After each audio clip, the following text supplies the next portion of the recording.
Viewership for The Mandalorian is dropping, and the most recent episode was even worse. Why go on a side quest with scientists all about DNA? How weird is that? And yet Lorn Connor of That Park Place has a theory about how all of this ties into Rey, Palpatine, and the sequel trilogy. You're not going to want to miss a second of this.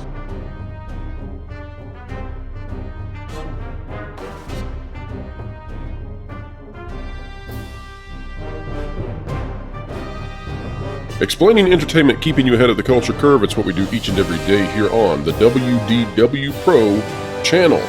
And it's an honor to do so. It's an honor to have each and every one of you join us each day. Such a happy thing, and we're so pleased that you're here. Just like we're pleased to be joined today with Lorn Connor of That Park Place. Lorn, how have you been? So far, so good. How are you? I'm doing very well. I'm excited and filled with trepidation about this conversation we're about to have. Before we jump into the Star Wars stuff and the sequel trilogy and the Mandalorian and how I think they're making a huge, huge financial mistake. Who knows about the entertainment side of this, but financially I think this is absolutely boneheaded. I do want to bring attention to a website, an article that we have linked in the description below the video. This from Business Insider. You may recall, and again, this video will also be linked in the description, but you may recall a video that we did recently featuring Valiant Renegade, in which we discussed that I had heard from 3 different sources all throughout the Walt Disney Company, and all of these sources highly placed, that layoffs were coming and that it was a big round of new layoffs on the way for Disney. And now what we have at least been told through Business Insider, again, it's behind a paywall, I apologize, but again, they are now essentially confirming that, saying that their sources are telling them that Bob Iger has put out information throughout to the executives within the company that they need to begin looking for thousands of additional personnel to release from Disney. That's a very sad piece of news in terms of the success of the company, in terms of the livelihoods of those individuals who will lose their positions. And so I don't take any joy in getting this one right. I say this going into this discussion about the sequel trilogy, Lorn, because I want us to all remember that Disney is not in a healthy place right now. And I have not been able to even fully keep up with all of the fires that the Disney company has had in this previous week. There's more on the way. I love the fact that the Little Mermaid trailer is resulting in the exact thing that I said would happen. I said exactly how it would happen. I know these people and these people who want to create division in society. I know them better than they know themselves. And so fully predicted that Disney has all kinds of unforced errors that they have to deal with. And so the topic today, Lorn, in my opinion, is yet another unforced error, and this one is a biggie. You and I spoke the other day about your speculation, your analysis, your thoughts about where the Mandalorian is going. And I want to tell you that since we had that conversation, more stuff came out, more conversations with Dave Filoni and Jon Favreau have come out, all of it seemingly pointing that you had this right, and so I'm just racing to get you onto the screen before anything else comes out, and we missed the chance to say, Lorn said it, Lorn said it. So Lorn, welcome back. Walk us through, in this episode 3 of the 3rd season, which I thought was bad, walk us through what that episode was about and how you think it ties into the sequel trilogy. Sure. Before we do that, there's something very important that I have to do on camera, because I've seen this brought now, up. Lorn, this is how you were banned from the last channel. Be careful. Well, I've seen comments on at least a couple of our videos that people say I don't move my head, and that I haven't moved my head for at least 15-minute stretches. So here, for everybody's enjoyment. Lorn, you're making us all wonder right now if all of the stories were true of you. We thought that you were just a CGI amalgamation of some sort of Star Wars wiki, that somehow you were just manifested pure knowledge incarnate. I just wanted to make sure that people know that I can move. I'm just And usually he's not a paying CGI attention. So. representation of Star Wars knowledge. All right, Lauren, take it away. Yeah. Tell us about this sequel trilogy tie-in. What do we got? Okay, so there's a few things I want to talk about. First, about the thoughts that I had on the night that we watched the episode, and I think I was a little surprised at community reaction because it didn't get as big a reaction as I expected. I know that there are people that didn't enjoy the episode, but I kind of expected that people were going to be enraged. And It may be when I got worse, to thinking Lauren. about It it, may be a worse reaction. it could be apathy. I agree that's a possibility. But I also got to thinking about it, and some of the things that I noticed were a little subtle. I did see some people call out a bit of it, but I think there maybe were some things that flew under the radar for folks that maybe they didn't catch. So I'd I like to fully call out agree some of with you those on that. too. I definitely agree that you saw things that most people didn't. Even the most astute of Star Wars fans, I don't think, realized what you did. Okay, so I think maybe the best place to start is just going over generally what the bulk of the episode was about, and that was following Dr. Pershing on Coruscant after he has entered what amounts to an Imperial rehabilitation And Lauren, program. let me insert here too. We didn't spend the majority of an episode in an 8-episode season, so there's limited time, and we spent a bunch of it on this story. We didn't spend it on this story for nothing, right? No, I don't think so, and I think some of the people that are upset at the people that were upset at this episode are saying, well, all you want's action and adventure, and this was a world building episode. And in that sense, I agree. It was a world building episode. I don't think that that's the complaint. So I think the important thing is this episode was centering on Dr. Pershing and especially his research. And we know that he has been involved in the cloning program, likely with the Kaminoans, because he had worn a uniform that had their patch on the sleeve in earlier seasons. We know that he was involved in whatever the client was hoping to accomplish with Grogu. My opinion is that the client was in direct opposition to Moff Gideon. It's Moff Gideon who wanted Grogu for purposes unknown. So the part that comes into touching on the sequels has already been dealt with in canon to a certain extent.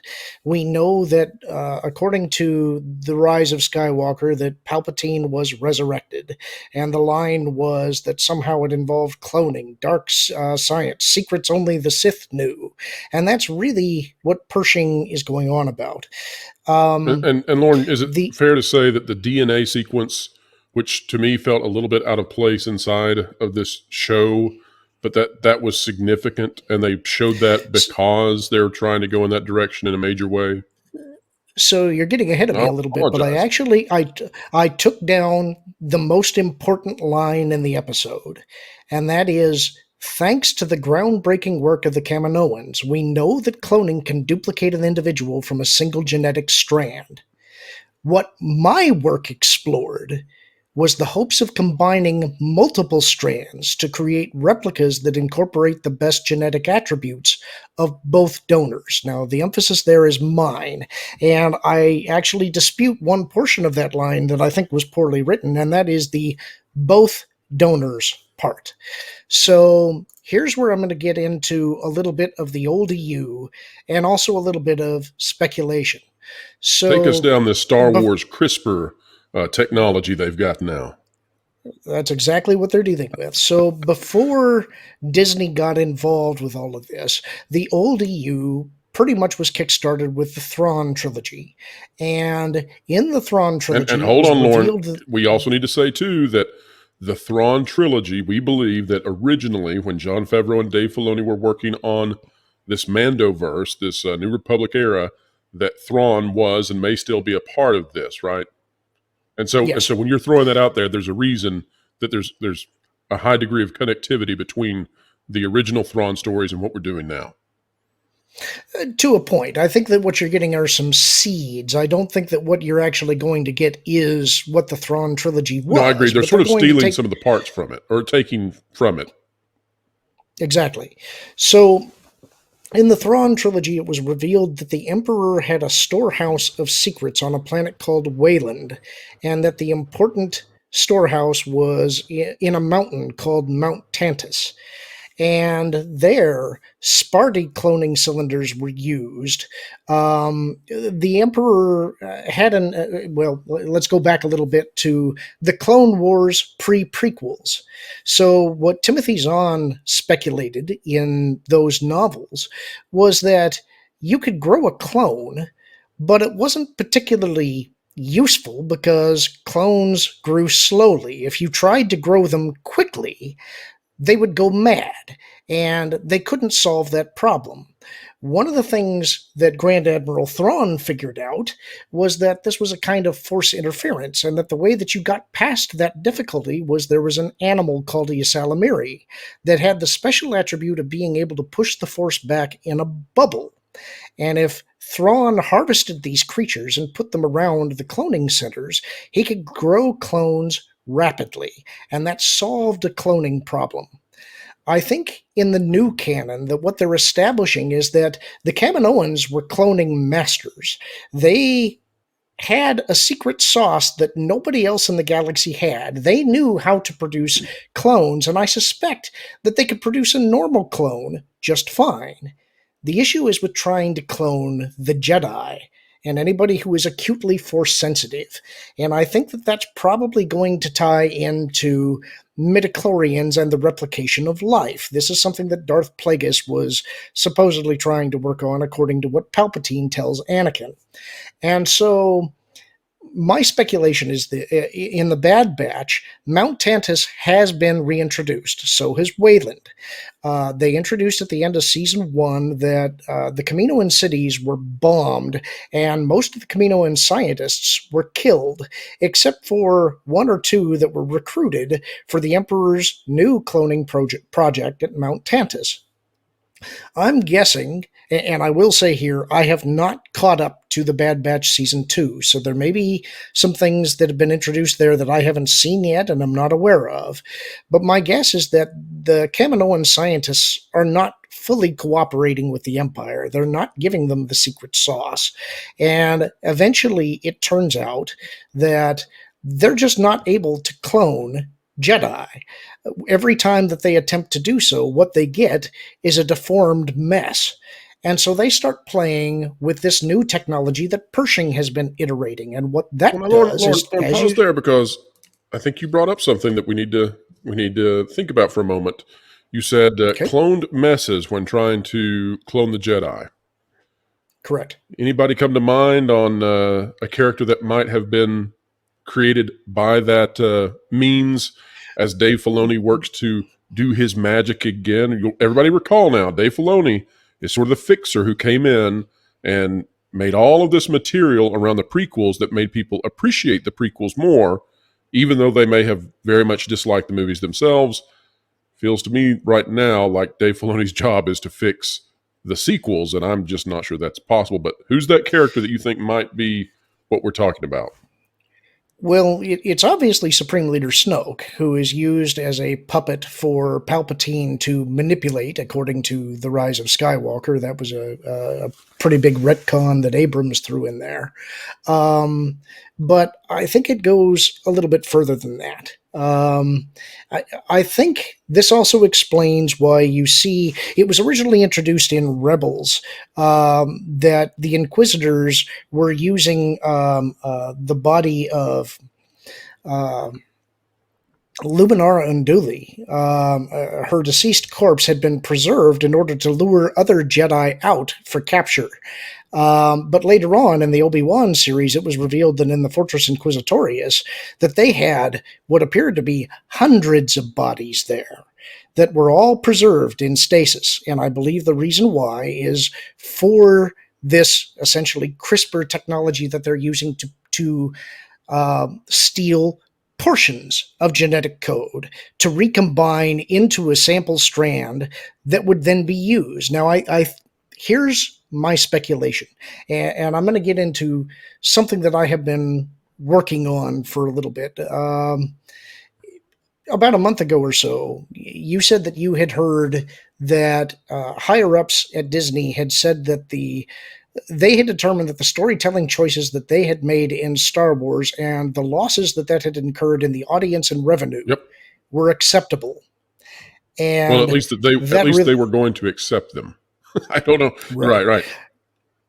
that really upset Mhm. me. That really got me fired up. And in view of the fact that we had been discussing other rumors that you had heard, And that then we're talking that there they about Rey and Grogu, Baby Yoda. Mhm. correct. So I sat down and I decided, you know what? There's been lots of people that have thrown out the idea that, well, we should just retcon the sequel trilogy. And I think that's an easy thing to say. It's a lot harder to do in practice. The thing that people bring up is the world between worlds. And they're sort of hand waving that as though, well, just use that. But in a storytelling sense, it's not really that easy. So what I wanted to do was sit down and say, all right, if I was Disney and I had this mandate, and somebody told me that we're going to do an episode 10, it's going to center on Grogu, it's going to center on Rey, we're going to further this Right. We story. got to get this merchandising going again. Our Daisy Ridley stuff is failing. Baby Yoda can carry her back. We'll be okay. My thought was, how would I write this in such a way to try and actually improve the fortunes of Star Wars? I wanted to see, is it possible to do that? Lorn, if this So video I results started in you being stolen away by Lucasfilm with a large six-figure salary, I'm going to be kicking myself for doing this. Continue on though, please continue. I started writing a script. And I'm not that terribly far into it, but I think that I have found a way that you could try and accomplish all of those things. So when I sat down to do this, I asked myself a bunch of questions. One of them was, what would an intended sequel have to answer, and what tasks would it have to accomplish? And so I made a list. And what I came up with was, what is Rey's arc, and how can her character be made In palatable? other words, Lorn, you took a terrible, terrible car crash where there is no semblance of life remaining and thought, wonder how I could get this car running again. Yeah, yeah, that's exactly what I did. Um, the next question that I asked is, why is Rey as powerful as she is? How did Palpatine survive? Who or what is he? Who completed the research that Pershing started? Why did the New Republic go wrong? Where did Maz get Luke's lightsaber? What happened to Luke? And how does the world between worlds factor into all of this? And I think that I found a rudimentary way to actually answer all of those questions in a way that would hopefully, it's not neat, it's not tidy, it actually breaks a lot of rules that I would normally impose when writing something. It has to be heavily expository because you have to explain a lot, and that's something that I hate in writing. But I'm also on a first draft, and so those are things that maybe can be tidied up over time.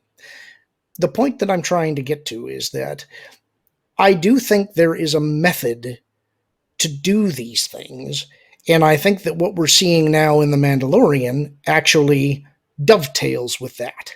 Now, I'm not saying they're doing the same thing that I would do. I don't think they're probably going to retcon. But I think they have all the pieces on the board to do it. And I think there's actually a compelling story there that could be told. And I think that it would have the effect of, well, maybe not being something that would be considered the greatest Star Wars movie ever, it would at least get you back onto a path that would please fans of the original movies and hopefully also, I would hope, please the fans of the sequel Well, trilogy. we always hope for these kinds of things. I do find it interesting, your strategy, because it mirrors the way that, I'm not saying this to be facetious, but it mirrors the way that militaries will often write out, a narrative of what they think would happen if certain invasions were to occur and how, various battles would play out. And what you're doing is the same thing. You're taking on the role of a Dave Filoni and saying, if I had this mandate, how in the world could I make this work? And what's funny about it is when you laid out some of the things to me, I looked at it and said, oh my gosh, he's right. I really do believe that what you are coming up with matches with what we're seeing now unfolding. So let's pick your brain for everybody. And this is going to be the big point of the video. So if everybody's been waiting on pins and needles for this, let's just jump right to it. What do you think is the connective tissue between Palpatine, Rey, Grogu, Snoke, etc. in this, whatever this plan is that they have with the Mandalorian to try to fix things? So I would start with the fact that in the new canon, Palpatine had a contingency plan. Should things go awry in the confrontation on the Death Star, Operation Cinder was going to launch. And my supposition is that ties into how the Emperor survived. And without getting into the plot details of how I would handle that, I would say that what was found was that a clone was not truly viable. That's when they discovered that they really needed the Kaminoan secrets. They did not have them. So what they had to do as an emergency measure, and I think that you can maybe figure out from watching The Mandalorian who the they were talking to is. I would suggest that the Palpatine that we see in the sequel trilogy is not the Palpatine from the original trilogy. That Palpatine did indeed die. And I think that you could see that there are people who may have a vested interest in having a Palpatine heading up a government that would give them a lot of power. But their only option was a clone. And that clone wasn't truly viable. It would decay because you cannot properly clone a Jedi.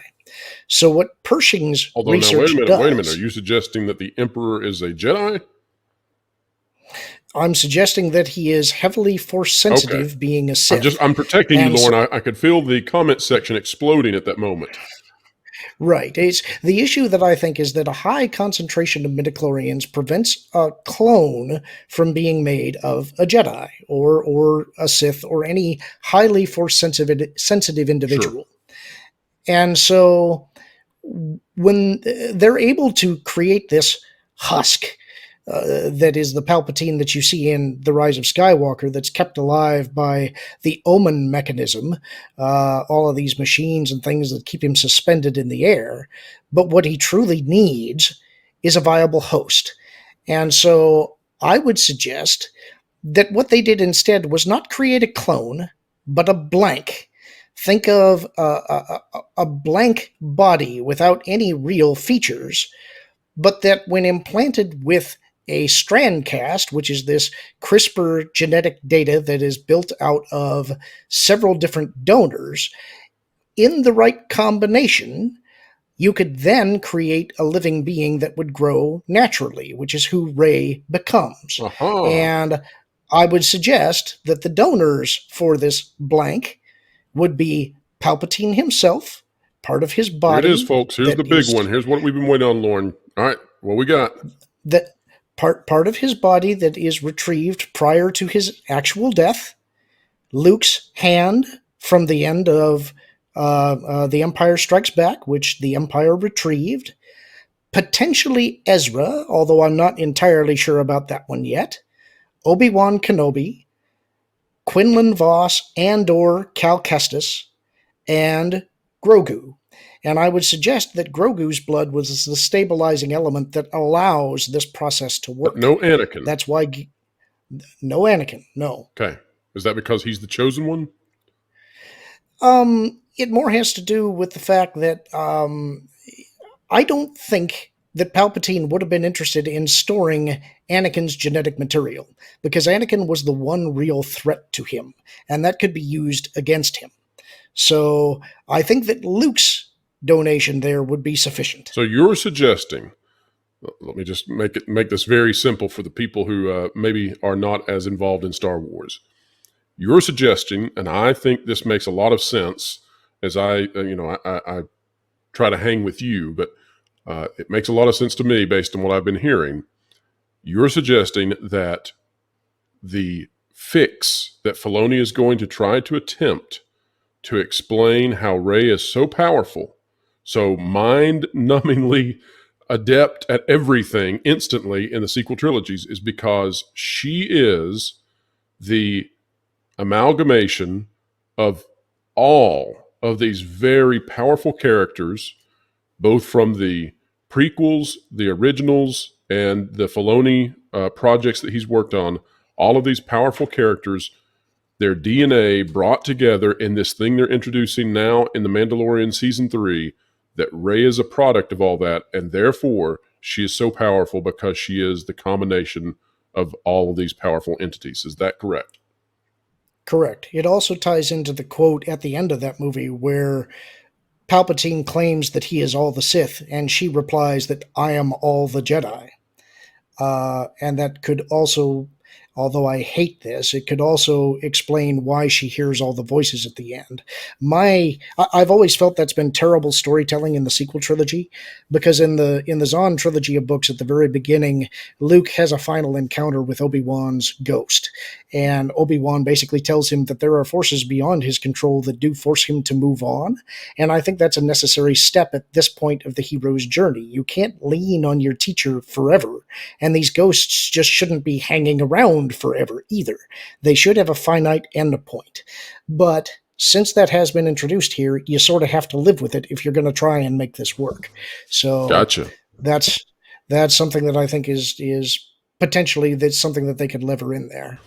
All right, so Lauren, in my opinion, there's no way. I mean, I've been watching this now for a while. I mean, years and years and years.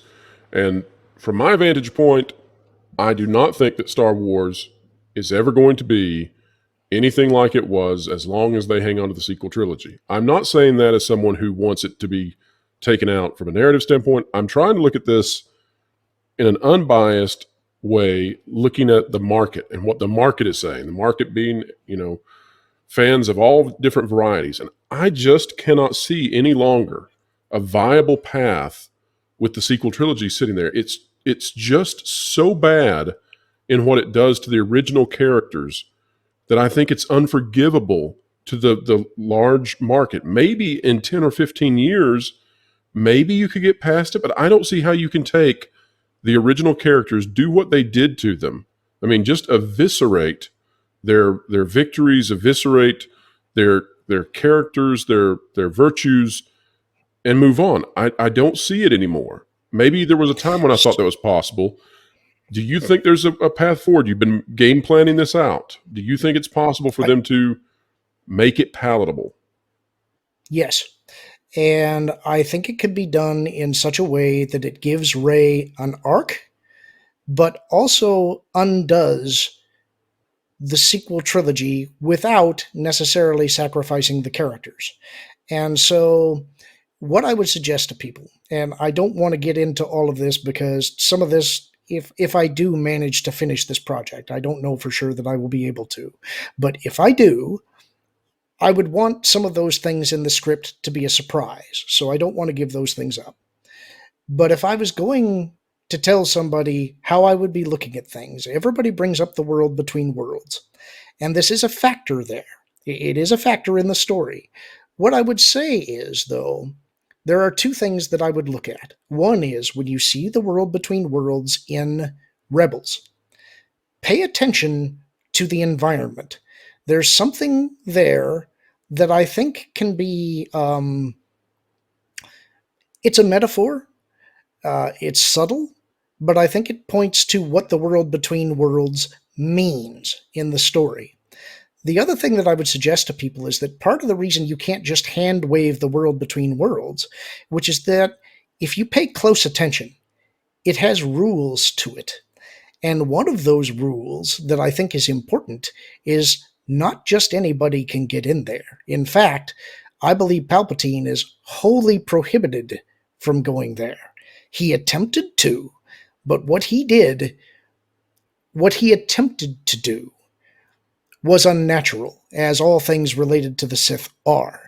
And I think that's an important story point that would factor into any story going forward. There you go. Well, folks, I think this is the place to do a wrap up. But Lorn, One more thing. one final thought from you. Well, I have a couple. A couple final thoughts. Go for it. There were some subtle things that I mentioned about in episode 3 that we kind of jumped ahead of, that I said not many people, I think, maybe noticed. Oh, yes.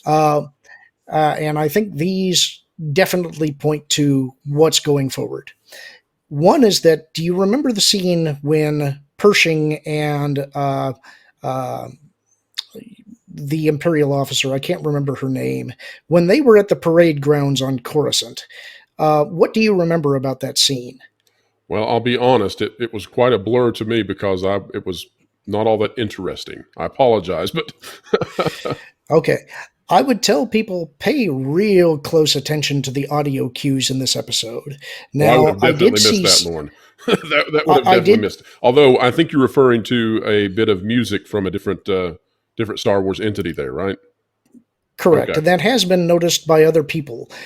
In the parade grounds, what you're hearing is basically a carnival version of March of the Resistance. right. Now, I think that's kind of an unusual choice for that Well, scene, it but it's clearly canonizes the music, right? As if it exists inside it the universe, which is very odd. yeah, and because it doesn't directly involve the resistance, but it's definitely there. You can pick up on it. But there's an even bigger one that I think I haven't seen anybody else talk about, and that is when Pershing goes or makes the decision to go and get the mobile lab. He's changing into his jacket, and the music gets very ominous and low, and it's actually a low form of throat singing. And if you're very familiar with the movies, that is Palpatine's teachings Oh, from Revenge of the Sith. wow. It's the same music that was played when Palpatine was Wow, tempting Anakin at Lorne, the look opera at house. you. Holy cow. I haven't heard Yeah, anybody say that.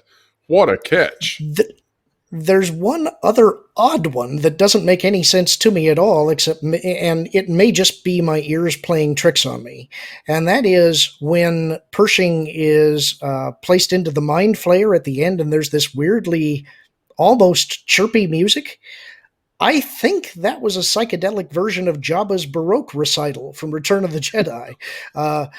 Others with a more practiced ear will have to tell me whether I'm right about that or not, but I'm convinced that the other two are correct. Gotcha. So, And those are definitely major cues to where this is going and what the roadmap is. So, yet more evidence that you're on the right track for where we think Dave Filoni is headed. And so, I'm so glad you stopped me and said those. This video would have been much lesser had you not, because those are indeed very key, I think, into understanding whether or not these theories are legitimate. Lorn, always an honor to have you on. You are, without a doubt, one of the most intelligent Star Wars fans out there. You are literally an encyclopedia of the franchise. I say it over and over again every time you're on, but Disney would be wise to hire you. I will kick myself over and over when they do that, but you are just a vast bit of information on Star Wars. And so thank you for being on. Thank you for walking us through all of this. I think you've got the right stuff on it. And folks, you can follow Lorn on thatparkplace.com, which, by the way, as of this video, has been moved to new servers with a new company.